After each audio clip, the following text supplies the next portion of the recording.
గుర్తుకు తెచ్చుకోండి. మేము మీతో ఇలా అన్నాము, మీ ముందు ఉన్న ఈ నగరంలో ప్రవేశించండి. అక్కడ పండే పంటలను మీ ఇష్టానుసారం తృప్తిగా తినండి. కానీ వినమ్రులై తల వంచుతూ నగర ద్వారంలో ప్రవేశించాలి. హిత్తతున్ హిత్తతున్ అంటూ ముందుకు సాగిపోవాలి. అప్పుడు మేము మీరు చేసిన తప్పులను మన్నిస్తాము, సజ్జనులను అత్యధికంగా అనుగ్రహిస్తాము. కానీ దుర్మార్గులు మేము వారితో అన్న మాటలను సమూలంగా మార్చివేశారు. కనుక దుర్మార్గం చేసిన వారిపై మేము ఆకాశం నుండి ఆపదను దించాము. ఇది వారు చూపుతూ వచ్చిన అవిధేయతలకు శిక్ష. జ్ఞాపకం తెచ్చుకోండి, మూసా తన ప్రజల కొరకు నీటి కోసం ప్రార్థించినప్పుడు మేము నీవు ఆ కొండరాతిని నీ చేతి కర్రతో కొట్టు అని ఆదేశించాము.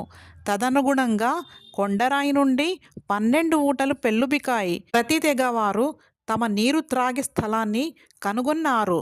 అప్పుడు వారికి ఈ విధంగా ఆదేశించబడింది: అల్లాహ్ మీకు ప్రసాదించిన దానిని తినండి, త్రాగండి, కానీ ధరణిపై కల్లోలం రేకెత్తిస్తూ తిరగకండి. మీరు మూసాకు చేసిన ఫిర్యాదును జ్ఞాపకం తెచ్చుకోండి.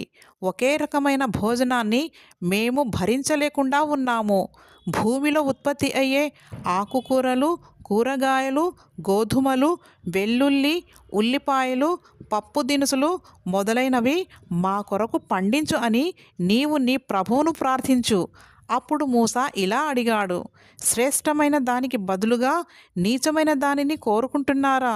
సరే, మంచిది. ఏదో ఒక పట్టణానికి మీరంతా తరలిపోండి. అక్కడ మీరు కోరేదంతా దొరుకుతుంది. చివరకు వారు తీవ్ర అవమానానికి, పరాభవానికి, దురవస్థకు, దుర్భర దారిద్ర్యానికి గురి అయ్యారు. ఇంకా వారు అల్లాహ్ ఆగ్రహానికి అర్హులయ్యారు. అదంతా వారు అల్లాహ్ ఆయతులను తిరస్కరించిన దాని ఫలితం, ప్రవక్తలను అన్యాయంగా చంపిన దాని ఫలితం, అల్లాహ్ పట్ల అవిధేయత చూపిన దాని పరిణామం, షరియత్తు హద్దులను మాటిమాటికి అతిక్రమించే దాని పర్యవసానం.